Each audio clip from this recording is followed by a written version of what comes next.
Welcome to the Conquer Food Podcast with Craig and Paula Williams, where we share tips, tricks and strategies from the coalface of the weight loss industry in the UK. We're going to help you to think, eat and move better. Ultimately, we're going to help you finally gain control and conquer food.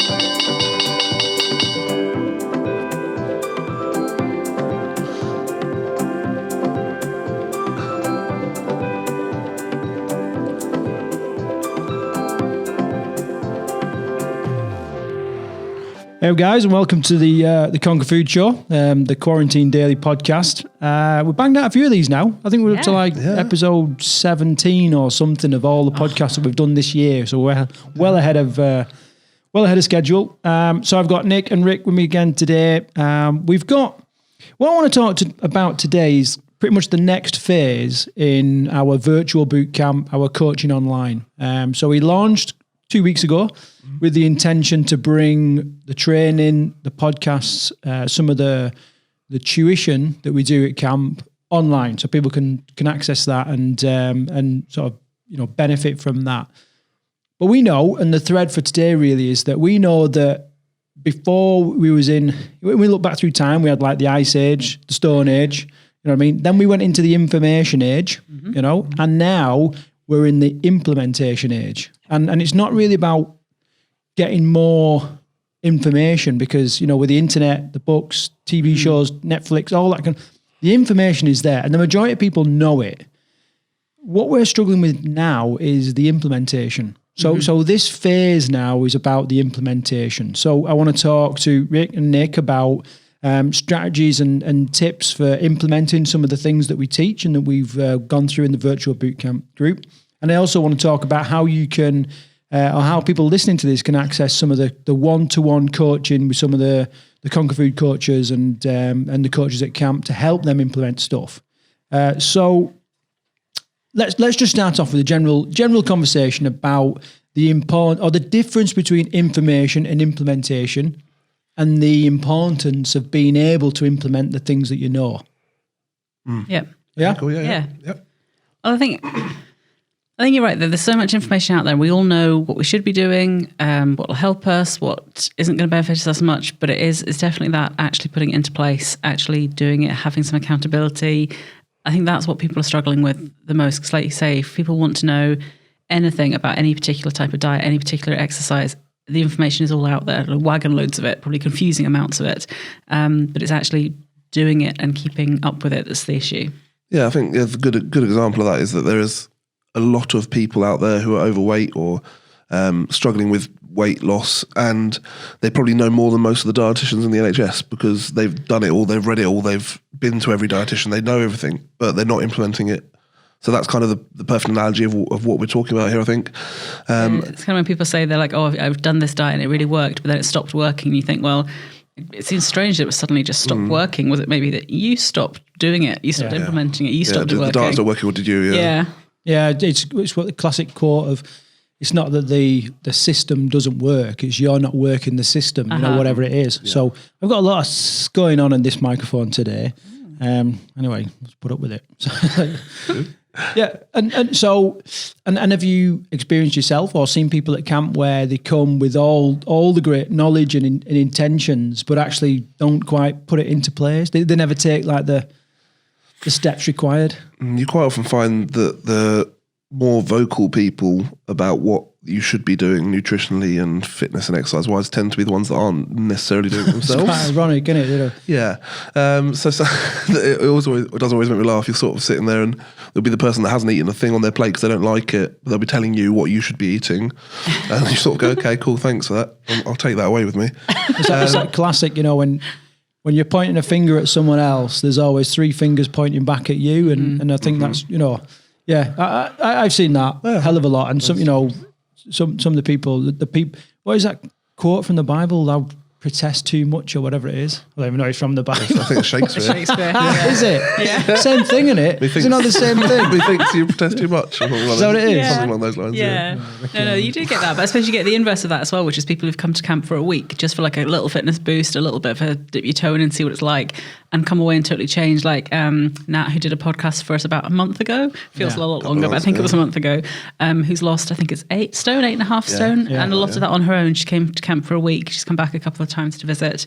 And it's phenomenal that some people can just go, this works, I'll keep going with it. I've met people, not just in the weight loss world, but in personal development and professional development and all that, where they're absolutely thirsty to get every bit of information. They need everything. They've got notebooks, laid out, all the beautiful colours and all that. And you're like, just do some of it. Do it, little, just 1 or 2 steps. Yeah, I think that's the key, isn't it? Is not trying to do everything at once or try and do the big things all at once. It's taking the little steps towards the big things. So it's the simple things like buying smaller plates. That's a really easy step that you can start with that then massively reduces your portions, which will then start controlling what you're actually putting into your face, into your body. I couldn't think of the right words. Into your body, into your face, into your body. And then the next step could be, thinking about what quantities of each kind of food you're putting on your plate, so your proteins, your vegetables, your carbs, and you just take those steps. And even if it's one new thing a week, one new thing a month, even, it might take a long time, but eventually you'll get to the point where you are eating the right portions of the right things all the time, and it becomes habit. Yeah, I have a belief. It's not even, it's not just a saying. I have a belief that we are all just one daily habit away from all the results we want. Yeah, and I truly believe that. Like, you know what I mean? There'd be one. For the majority of people, I would say sleep would factor up there somewhere. Yeah. You get that right, your next day is going to be a belter. You're going to feel better. You're going to be more control of your sugar cravings, and you're going to have more willpower and all that kind of stuff. But there are other things, you know what I mean? Other little keystone habits where if you get that right, you're gonna nail everything else, and you do that consistently. Then, life is going to be completely different from you. Hydration is a big one for me. If I'm getting the right amount of hydration, right amount of water into my body each day, I feel much clearer headed. I feel much more awake, more energetic than if I'm not drinking. I mean, I've gone 3 or 4 days where I haven't drunk any water at times, or even more than that, to be honest, and I'll be drinking tea and coffee. And if anything, I'm dehydrating my body more than I need to. And you'll, by the end of the week, I sort of feel like absolute crap because everything's kind of just... Well, you're just sort of dry inside, I guess. Nothing's sort of working as it should be. You're also, not your hinges aren't lubricated, anything like that. So then I'll start drinking water, and I'll suddenly go, whoa. And actually, it's quite a massive difference to notice. So I think little things like that, just drinking enough water every day is a big thing. Mm. So, and have you both experienced times where you've just sat there thinking, I bloody know what to do. Why am I not doing it? Yeah, I think everyone's had that. Yeah, most mornings, to be honest, especially before camp, but even after a few days, every now and again after camp. But before camp, it'll be every morning. It'll be right. Today's that day. I know what I've got to do. I'm going to do it. Get to the end of the day, go, well, you didn't do it, did you? So and you'd be like, why the fuck didn't I do it? And it's you're sitting there trying to analyse why you haven't done it, but then actually you're just making yourself feel more shit about yourself. You're going to keep thinking of all the bad stuff you did, and then the next day it's going to be the same pattern over and over again. So it's just breaking that pattern, like I say, just doing one small thing to change it. Yeah, and so what do you think's behind it? I mean, obviously we're talking about change in some respects, and that's uncomfortable, isn't it? But is that enough to kind of stop you doing the things you want to do, or fear maybe? I don't know. I think there's lots of things. I mean, we talk quite a bit in Conquer Food about secondary gains, which is the reasons why you're not. So say, you're one of these people who's like, oh, I want to lose weight. That's all I really want. And is under the slight misapprehension that once you're thin, everything's going to be fine. But there'll be a reason why you keep messing up, why you keep self-sabotaging, why you have that almost like diet starts Monday. Oh, I've missed Monday. I might as well wait for another week kind of attitude. And there'll normally be a reason why. There'll be some reason why you feel safer being the size you are, or you're more comfortable just eating things or putting yourself down in some way. So there'll be bigger, sort of deeper seated reasons as to why you're not changing. Have you got an example, like a granular example of that, like the actual habit and potentially what the reason is behind it?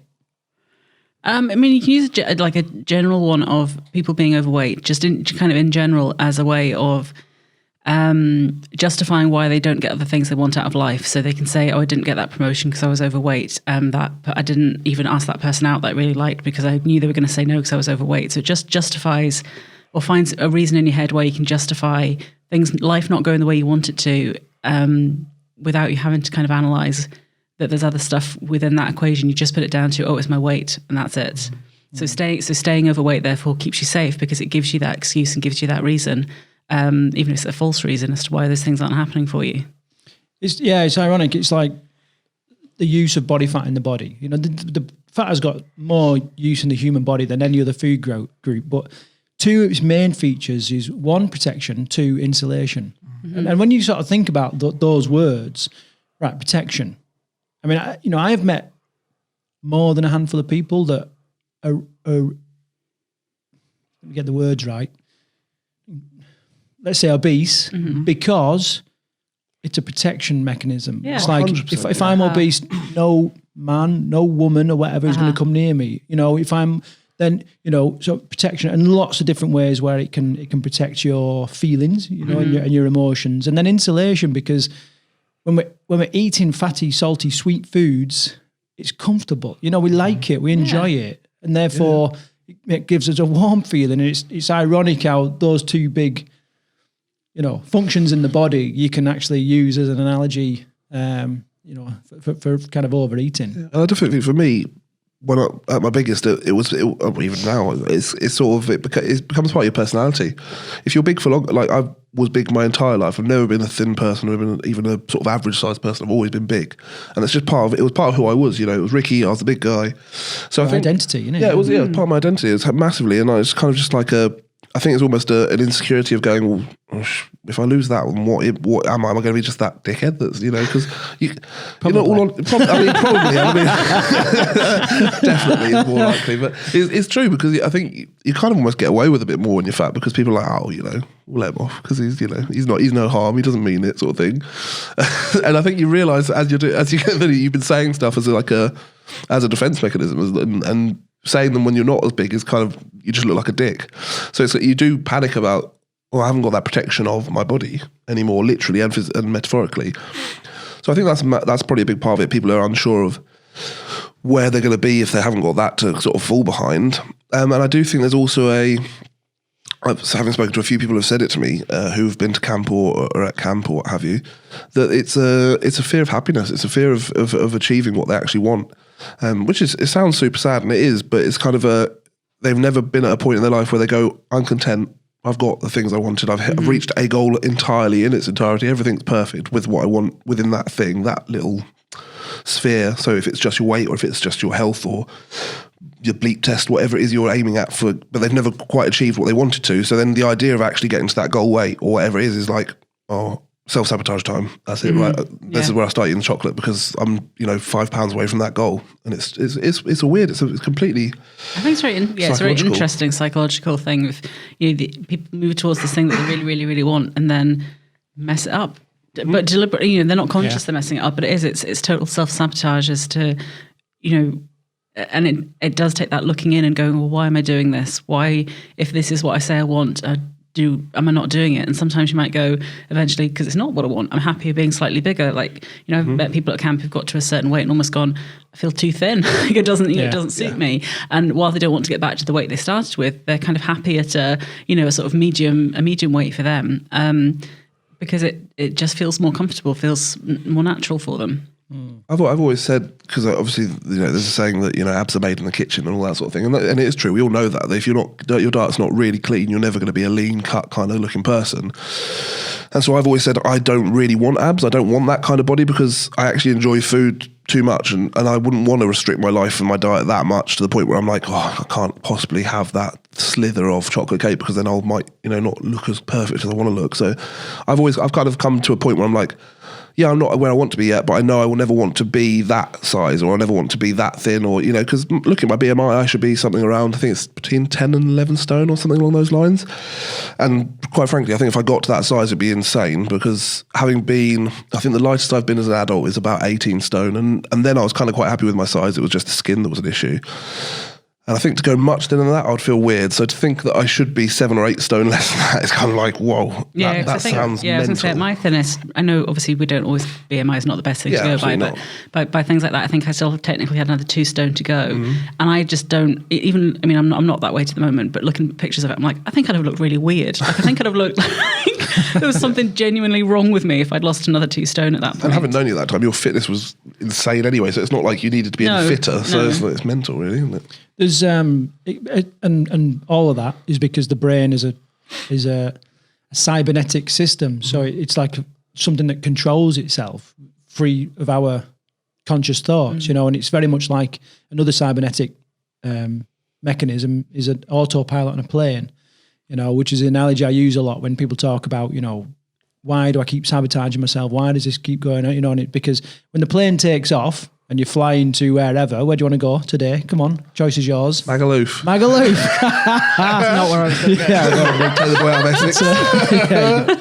we're off to Magaluf. We've got all the lads in the back. A couple of hen pies up the front. Anyway, so we take off, and not long after taking off, the pilot can get up and come and sit back and have a Stella with you, you know, because he's not flying the plane. You know, the autopilot is flying the plane, and what can happen is like he basically sets a destination, and then you know you might get like a weather front that pushes you slightly off course, or you might have to change course because there's another plane in the way, or something happens, but that plane will always come back onto that general direction towards a destination. Yeah. You know, and it's exactly the same with the brain. We anything that we do, and that suggests it's temporary. So we do a diet, if we do a training program, you know, if we do a fast, all those things are temporary. At some point, we're going to come back onto our normal trajectory. I don't know why I choose to use these words that my mouth just does not produce. The route. We'll come back onto that, you know, only when we change fundamentally what the destination is, who we are. Well, you know, when we start to, we're not doing a diet, we eat in a certain way, and it's just part of our identity and who we are. That's when we start to get real change, and it becomes much easier because it's just who you, like, for example, like I just don't eat peanut M&Ms. Yeah. Right? I just don't. It's part of my identity. I just don't do it. I don't drink alcohol. It's just who I am. You know, it's like that. Have you seen that quote that goes around? You know, with the quarantine at the minute, it's like if you had a choice between quarantine with your wife and kids and wine, would you choose white or red? And it's exactly the same. You know, slightly different, but it's like, right, do you want you know, chocolate or do you want, what do you want to drink? Water. You know what I mean? Yeah. It's just not a part of the option because I just don't drink a great deal. Where am I going with that? I don't figure it out. We're on the plane. We're on the way to Magaluf. So you'll always sort of land at Magaluf until you start to change that identity, you know, and two things will change that identity. I've spoke about this before, and one of which we cannot replicate because it is an intense emotional event. Yeah. So it's, you know, it is losing a leg through diabetes, being told that if you don't stop smoking, you're having a bloody iron lung or whatever. Do they do those things anymore? I think so. Who knows, right? You know, all these kind of things. You know, you're on the donor list for a new heart or something that just whacks you, or a significant loved one dies from something that you can relate to. All these things will just shake you emotionally, and they can be enough to knock you off course. But you can't replicate that, and you shouldn't try to replicate it. You know what I mean? You shouldn't knock your don't go around murdering your family. Don't murder your family just to get some change in your life. Which I learned last night is actually called parricide. Do you know that? If you kill your parents, it's called parricide. Yeah, Paul and I was watching a program last night. Don't worry, Mum. It's not. No. You know, it's not research. Craig's got £5 to lose. He's off. Anyway, let's get back on track. Jesus. Right. Cybernetics. So, and then the other way is repetition. Small changes constantly, consistently, you know, and that's what it takes. And, you know, that's the only way that you can change your actual identity. Now, a good friend of mine, changing slightly, a good friend of mine, he believes that one of the most powerful forces in the universe is transparency. Right, so I'll just let you think about that for a minute. Now, obviously, we talk about gravity. We understand gravity. I remember a young lad, when I used to work in education with naughty kids. I remember this young lad, and he was swinging on this swing, and he was trying to go all the way around on the swing. Right, okay, you might have seen the videos on YouTube and all that. And I was like, you don't want to do that. Gravity is going to have a part to play. And he went, I don't fucking trust gravity, and he just carried on. And I was like, how can you not trust gravity? You know, don't trust it. So anyway, he fell off. He hurt himself. But transparency. So I want you to, you know, you think about it now, and transparency we avoid it in so many different ways, don't we? You know, with our clothing. Yeah. You know, we avoid it. With, you know, I mean, has there been times in your life where you just didn't go to social gatherings because of your size? Or Yeah, definitely. Yeah. And what about like travel? Have you avoided certain modes of travel because of your size and stuff? Well, yeah, I remember when the first time I got on the airplane and the seatbelt didn't fit and I had to ask for the extender, that was devastating. And then I also remember the first time I didn't have to ask for it after that, which was awesome. But yeah, I mean, I used to go to Italy quite a lot, so I have family over there, so I'd travel sort of 2 or 3 times a year to Italy and getting on a Ryanair plane, and they are the worst for seat size, seatbelt length, all those things. And so it would be part of my routine. It'd be like, I'd get on and go, I need a seatbelt extender. Before I even sat down, they'd be like, oh, okay, we'll bring it over to you and sort of thing. But it was just, it became part of my habit. And then because the first time was so horrifying, I didn't fly for probably over a year, so I didn't see any of my Italian family for ages because I didn't want to go on a plane again.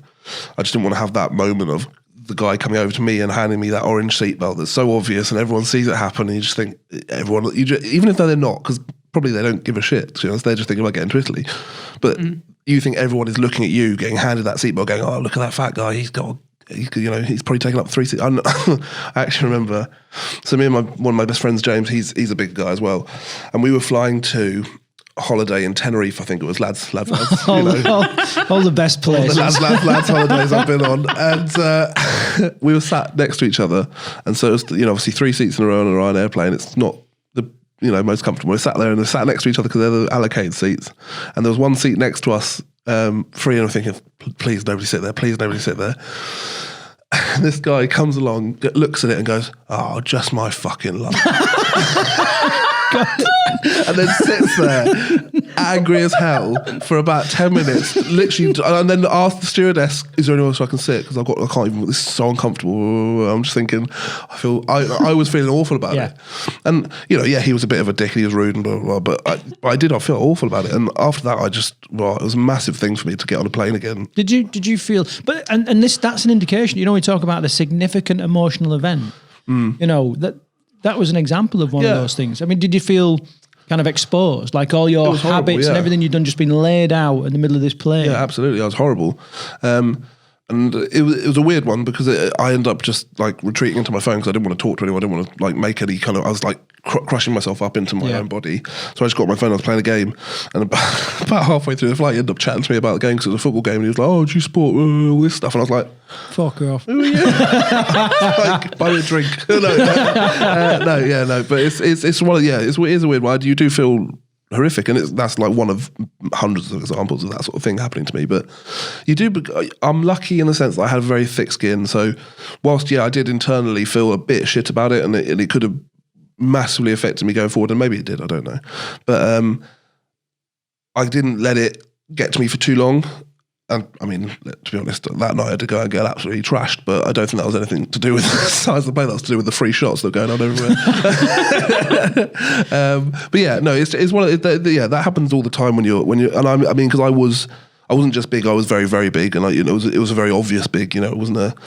I remember you saying to me actually one point that when I was one of the points during my time as a camper, and I sort of was showing you before and after photos, and you said, "Oh, so you've got to that point finally where you don't stand out in a picture," and that did click for me massively. And it's like a thing, like, because before that you were like, oh, there's Ricky. You don't have to even look for him. There he is, like the easiest Where's Wally ever. Oh, there he is. He's taken up half the picture. But so I think there's things like that, and there's positive ones as well, obviously. So like that's an example of a positive one where it just clicks, and you go, oh yeah, you can just sort of have to look a bit for me. I'm not just the obvious one because I'm massive. But so it was, walking down the street was an effort. I didn't go to town for quite a while. I would never ever shop in town for clothes or anything like that because I didn't want to have that whole thing of trying clothes on in the shop. I didn't want people looking at me all the time because you'd just walk down the street and you'd just feel eyes on you because you were that. It's that TV big kind of guy, it's the one that you go, oh my God, I can't believe, that would never be me. I'll never be on that TV show sort of thing, that kind of big. So yeah, it was weird, but it's part of life at one point. That's not anymore, thank God. And have you, thinking about it now, and I know I'm just dropping this on you, is there ways where you now look to be more transparent, to bring some accountability into your life and your results? And yeah, I'm less worried about telling people if I've eaten shit. So, I mean, before it would always be secret eating. It would always be, binging in my car or whatever.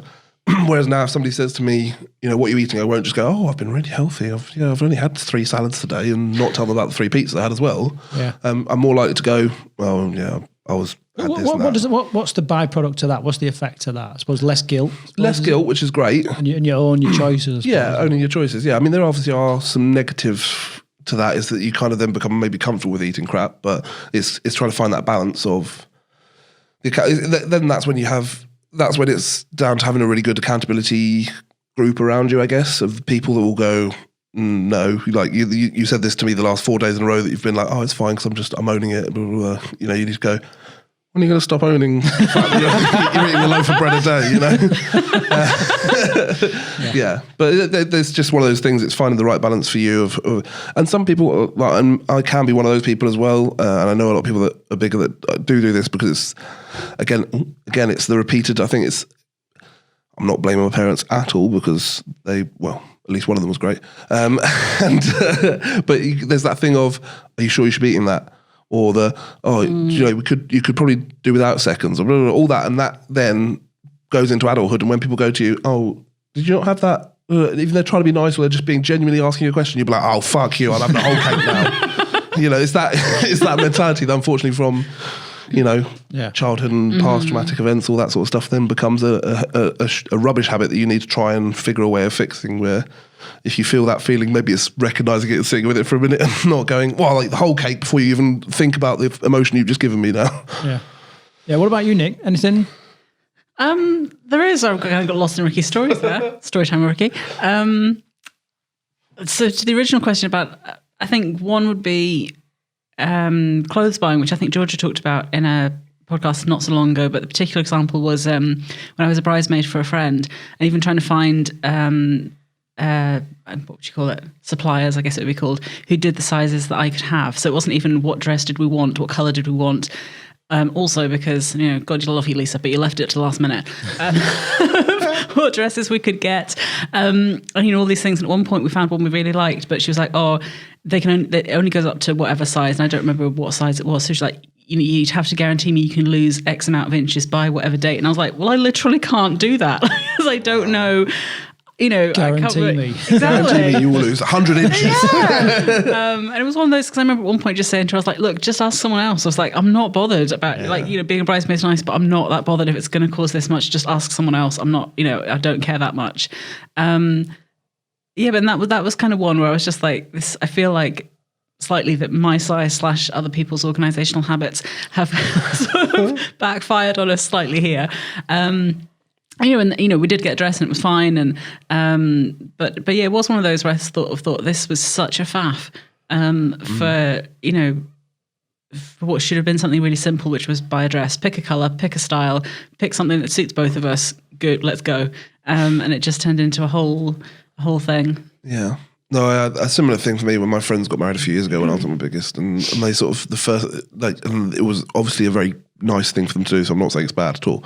But the first thing they said is, "Oh, we found a place we can get suits. Don't worry, Ricky. We've checked what size they got to. They'll fit you." And I'm like, cool, thanks.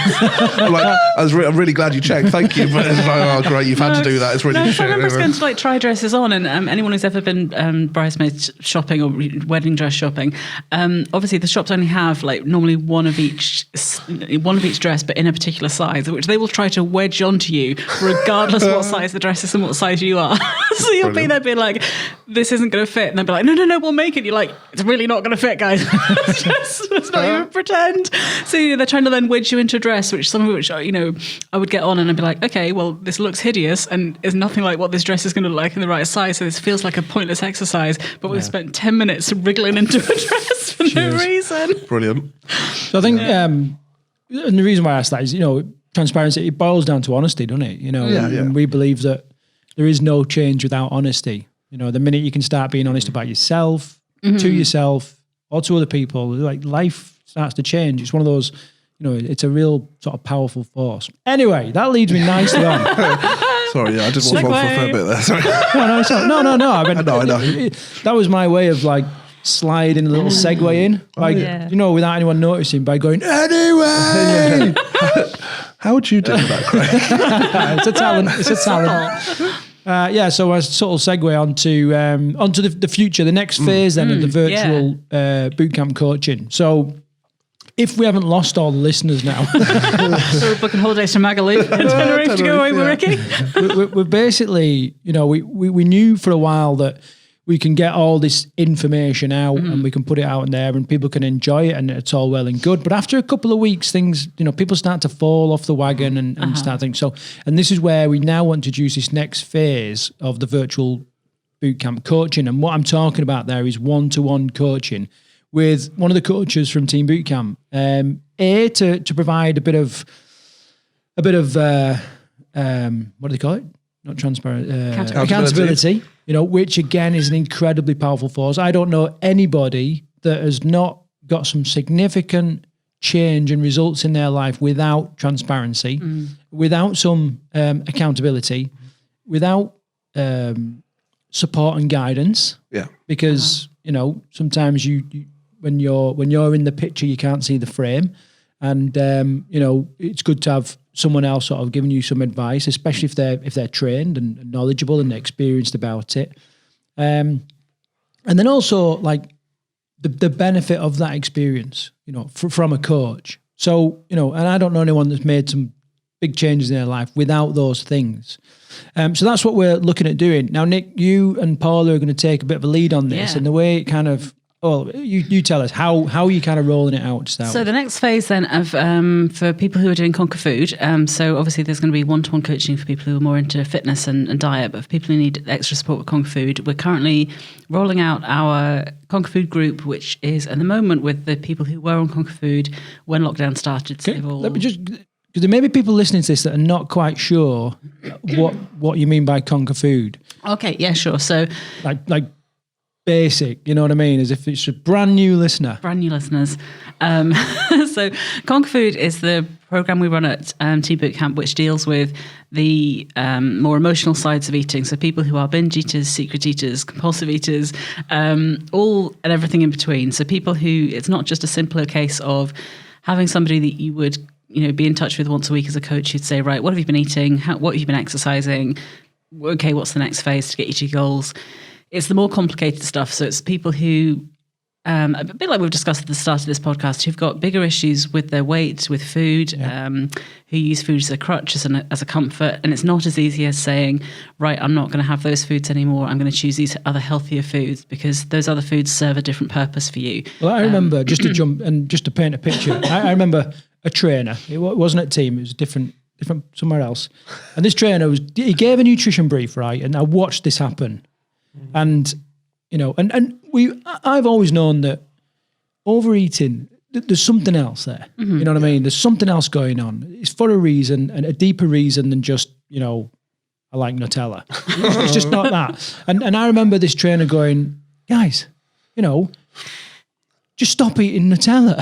Just stop eating it. And then walked into the kitchen and started spoon feeding Nutella. No, that's what he said. He said, just stop eating chocolate, right? And then walked into the kitchen and was spoon feeding Nutella into his mouth, right? And I was like, just stop eating it. He's like, yeah, it's as simple as that. I was like, you have no fucking idea. Oh, I love it. No idea, but and a lot of like, what I would say is a lot of fitness professionals and even people that we take fitness advice from and nutrition advice from like Instagram and the like, you know what I mean? They haven't got a fucking clue what they're doing. Genetically, they're kind of gifted, they've got the right filter on, the right makeup on, you know what I mean? And they're at the right age, and they've got great physiques. That doesn't necessarily mean they're eating well or training well. I've seen some shocking eating habits from people that look great and shocking training habits and vice versa, and so.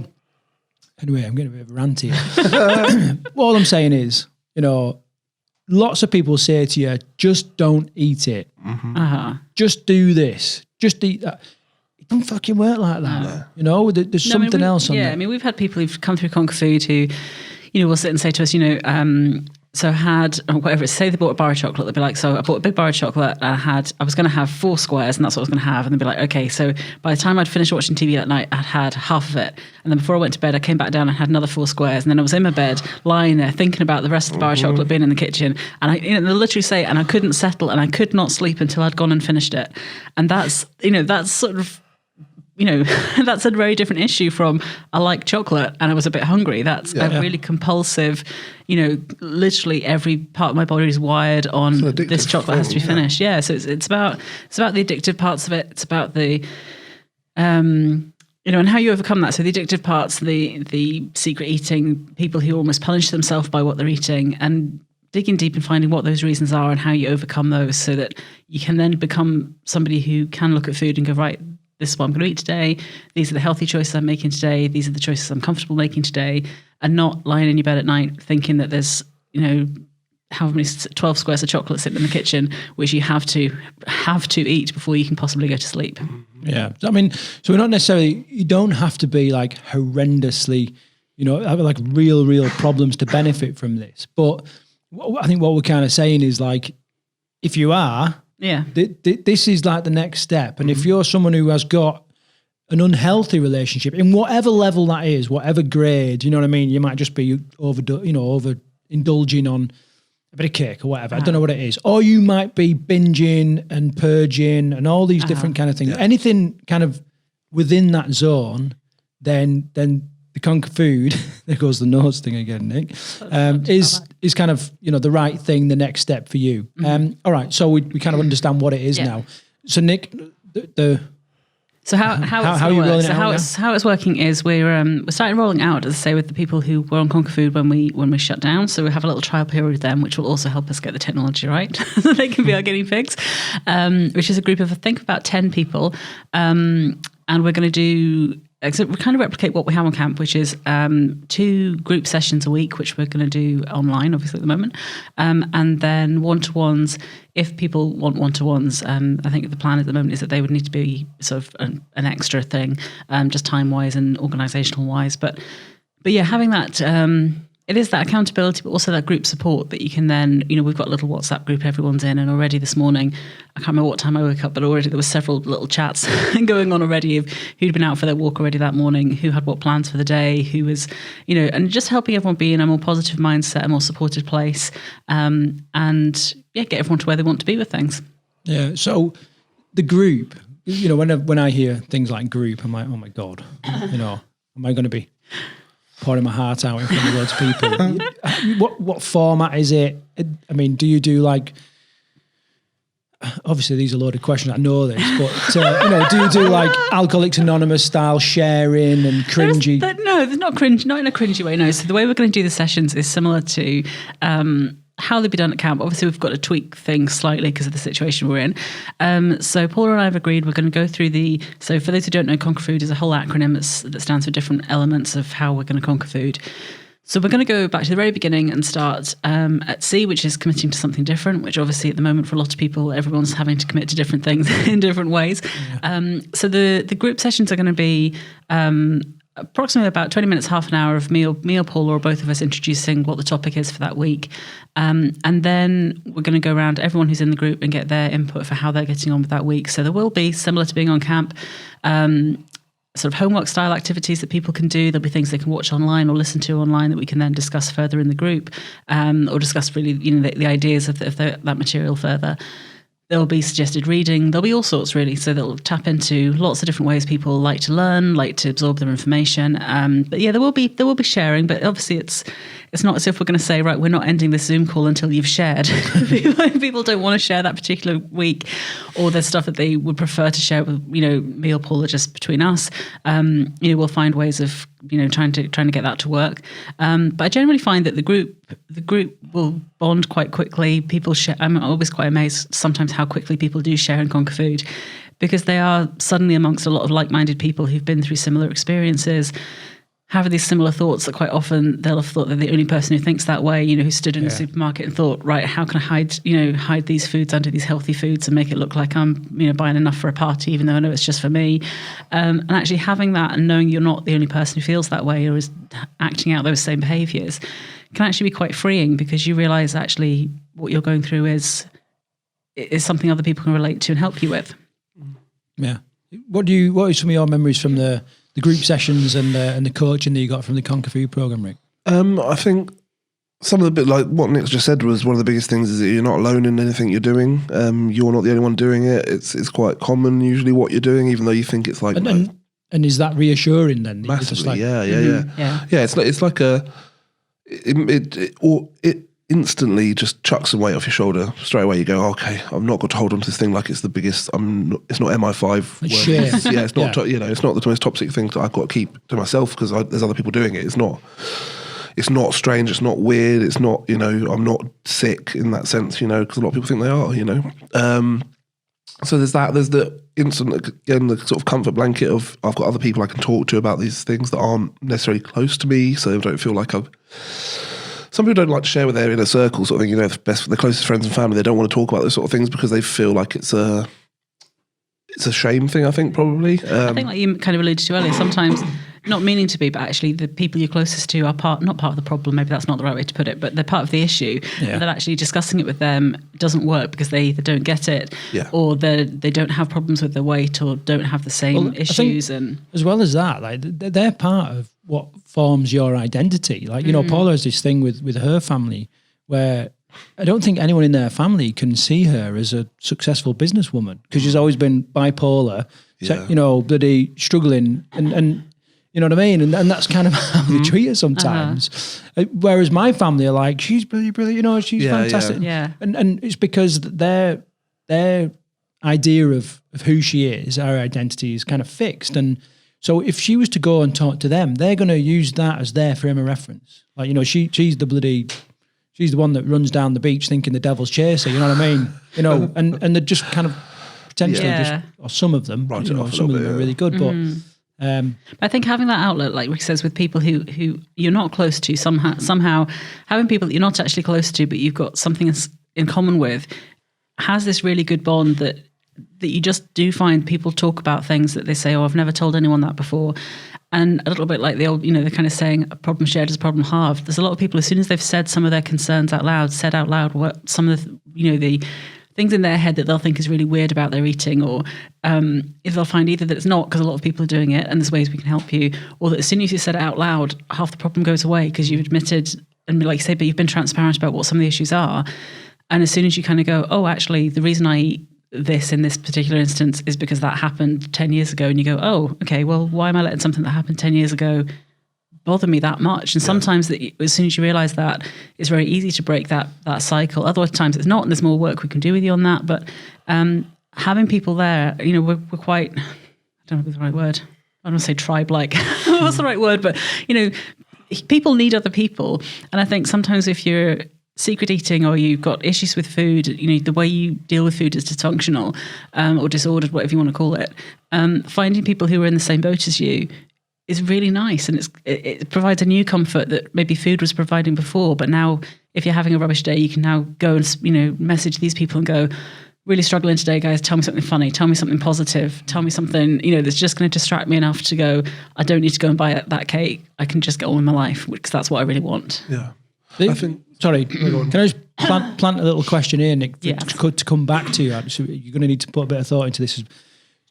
The inverse of it, what is this Conquer Food program not?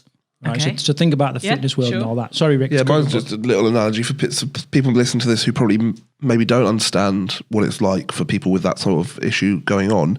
The thing we're saying about the family who don't quite get it, it's not because they're bad people. It's not because they're trying to hurt you or anything like that. It's because they literally don't get it. I mean, we're all kind of guilty of it in some way, in some form. We don't understand other people's problems, so we then judge it. But I think like a good example is there was one of the overeating programs, where they follow them around for a week and secretly, and they don't know they're being followed, blah, blah, blah. And this woman was going eating in her car, secret eating, and they got her on camera eating these burgers or whatever it was.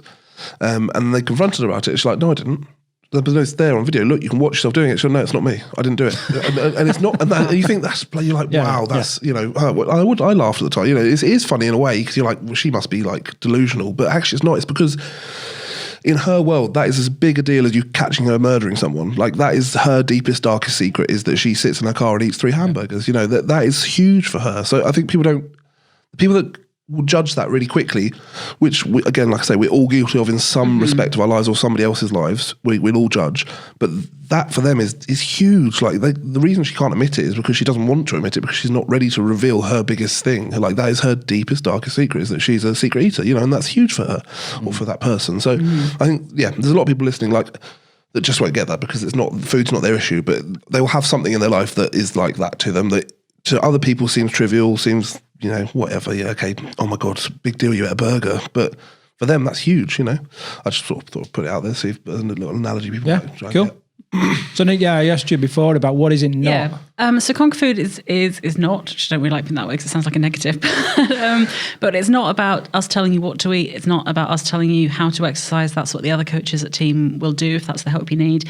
Conquer food is people who have bigger issues with food, so a messed up relationship with food, which normally will transpire that you've got there's some issues that you have with yourself. So there'll be issues with self-esteem, self-confidence, self-love, and those are more the themes that we actually explore. So while it's called Conquer Food, the actual times that we sit there and we'll actually talk about food, as in what have you eaten today, or these foods are healthy, that's not what this is about. This is about you feeling more confident, feeling empowered, feeling in control, feeling calm, having better coping mechanisms, all those sorts of things.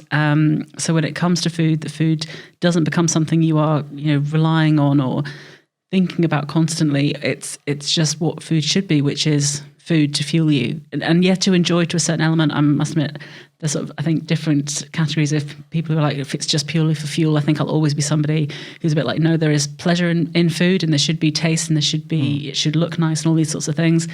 But it's not that compulsion of I have to go and have that now, or I, even though I'm on lockdown, I must drive to the garage right now and go and buy that certain chocolate bar because I can't stop thinking about it.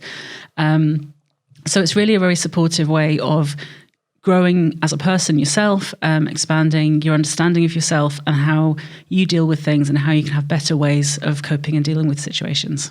Amazing. So, sorry, Rick, you look like you was going to...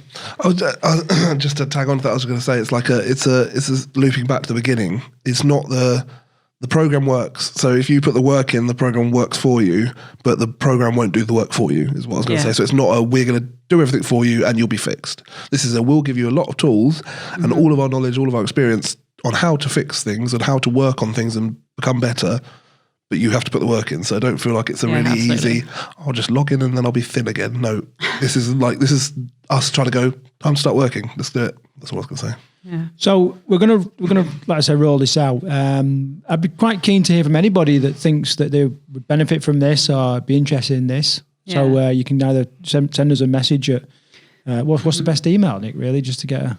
If you're sent to the admin one's probably the best one. So admin at team-bootcamp.com. I've just another really good way to describe it is, which is one of Craig's things, so I'll acknowledge this is Craig's wording, is that our team coaches will be able to help you with what you think of as a workout, which is how to exercise, what to do, what to eat. What we're doing with Conquer Food is working in, one of Craig's favourite phrases, which is when we turn all that inward and go, right, what's going on the inside emotionally, how are you, and all, as I say, all those things, self-confidence, self-esteem. So it's probably as hard, if not harder, than an actual workout that anyone at Team can give you if you're doing it properly. But like Ricky says, if you want to change long term, you want these changes to stick, that's the work you need to be doing, and get in touch and join us. Amazing. Right. There's the music again. So no, I think it's been a good. I think there's lots of nuggets of information again there, and some help with the implementation of stuff. Like I said, we're going to be rolling this out in the next week or so. So let us know if you're kind of interested in that. Right, I want to need some closing words, and by God, it's got to be a good one. So Nick, you're dancing away. It's got to be you, isn't it? What's your closing words for today? My closing words for today are that I feel spring is officially sprung for lots of reasons. So it's time to jump to it, get on with things, spring back into life. Spring back into life. Excellent. Right, brilliant. Okay, on 3, a big spring back into life. 1, 2, 3, spring back into life.